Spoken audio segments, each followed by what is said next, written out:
So a simple little job today. The toilet is an electric flush and it doesn't have a holding tank.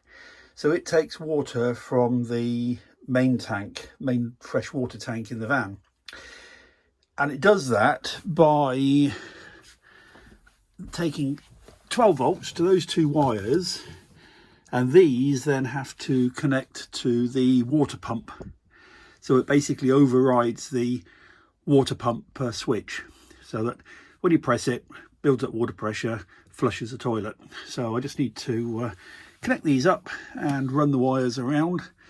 And I'm just going to take the opportunity to tie it all into the rest of the wiring and just make sure that the bits that I put in there to hold them in place are properly stuck, because I did notice that one or two of them had pulled out.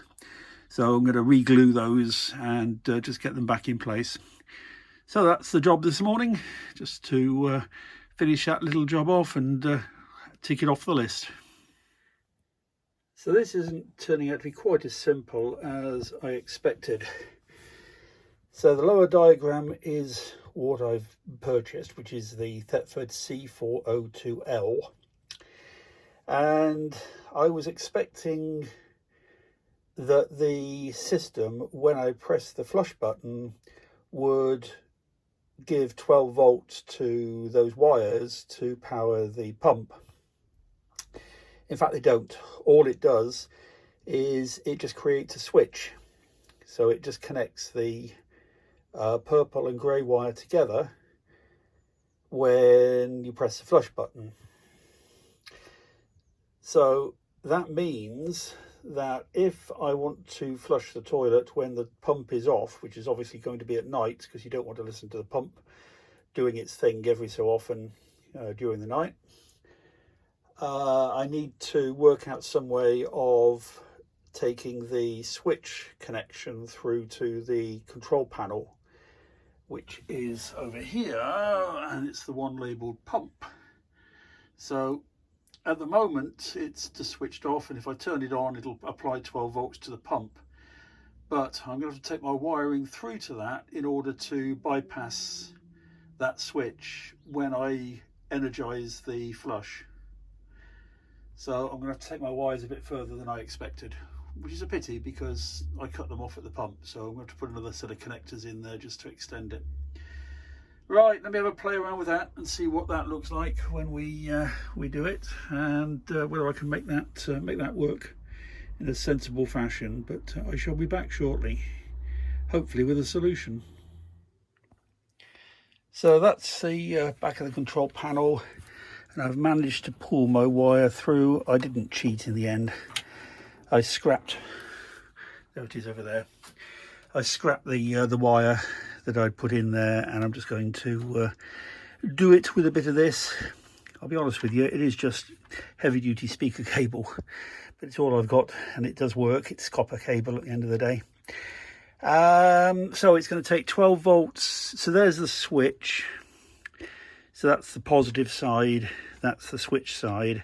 And if I follow the switch side down, it comes out to the second pin here. So it's that cable. So I'm going to put a Scotch lock in there, and then I'm going to take 12 volt feed from this block here, which is the main 12 volts permanently live. Actually, I might do it from this one here. So that should give me a bypass for the pump when I flush. So let's test it, or let's implement it and then test it and see what happens. Got no water in there at the moment, so it's not really going to do much apart from hearing the pump run, but at least it'll prove it's working. All right, before we go too far, I've connected up the one side, and I've just put my meter across now just to make sure that we're going to get some voltage.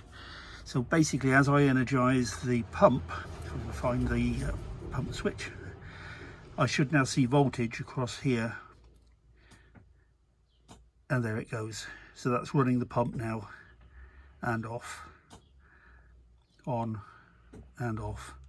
Okay, so I think I'm safe to connect the two up together, take it on from there. Just before I finish this off, I've decided that I think I might want to fuse that. I'm not 100%.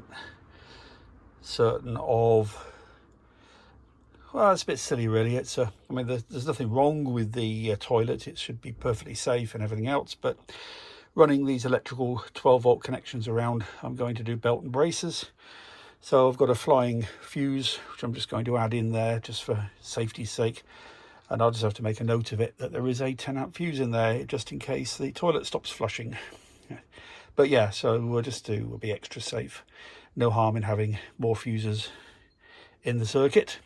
So yeah, I was going to add that one in now, tidy this all up, and then we should be good to go. So, have you ever wanted to know how to insert Herzim strip without spending a fortune and without hurting your fingers? Here's the answer. I didn't invent this. I found it on a website that was selling a kit. So they sold you the strip, but they also gave you one of these, which is just basically a nozzle off a cartridge, and you just cut the end off to the right size, and then all you do, I'll try to do this one-handed, is you just that's how easy that is. I can't believe it. I just got where the screws come through. You're just gonna have to tweak it a little bit if they're a bit proud, but yeah, I am so happy. That'll just going to save my fingers no end. So anyway, I'm going to get these done. I've got some others to clean out first of all, give them a good brush with hot soapy water. But this is going to be so much easier. So let me just crack on and get this one done. Oh, I just have to get a bit more video of how easy this is now. That's just literally just running along the groove and inserting it. Every so often you just have to pinch the end of the nozzle a little bit just to flatten it out. It's just plastic after all, but look how easy that is. Ah, I'm in heaven. Right, okay, that's how to do it. So that's another window done. Takes 30 seconds, no, a minute. One thing I would say is when you're doing it this way, it does tend to stretch. So I stop every few inches, 30, 20 centimeters or whatever, just let it relax. But I'm also leaving quite a long tail at the bottom, and I'm going to leave that there for a while so that it has a chance to relax all the way around the window. But yeah, so that's pretty much done, and the rest of them, so I just need to clean those up before I do them, and we'll get the rest of it finished. Right, and then it'll be on to the next job. All right, see you soon. Okay, so that's all of the strips now installed, and they went on a lot easier than I expected.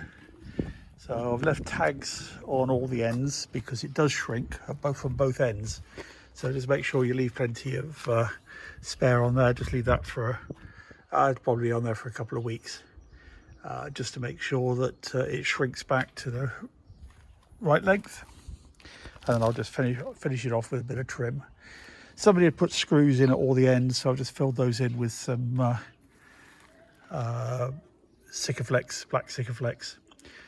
And I'm not going to use screws again, it's tacky. But I've still got one more here to do, and then the rest of them are all done. And say, little tag, excuse me, losing my voice, little tags left. So, I'll leave that one for there. Next job is going to be the Sikaflex 149, which I'm going to experiment with. So all these bottom edges and the top edges up here, I'm going to tape those off and then run a bead down all those edges and finish off at the back here as well. So I've used Sikaflex 521 UV on here because I had a tube of it, and then I'll do the other ones in the 149, and we'll see what difference it makes. But that is fine. I've got decals arriving in a couple of days time, so I'll be cutting those up and applying those, and that should finish off the outside quite nicely then. Soon be getting ready for the first road trip. Can't wait. Right, I'll leave that there for now and be back with you soon. Thanks for watching.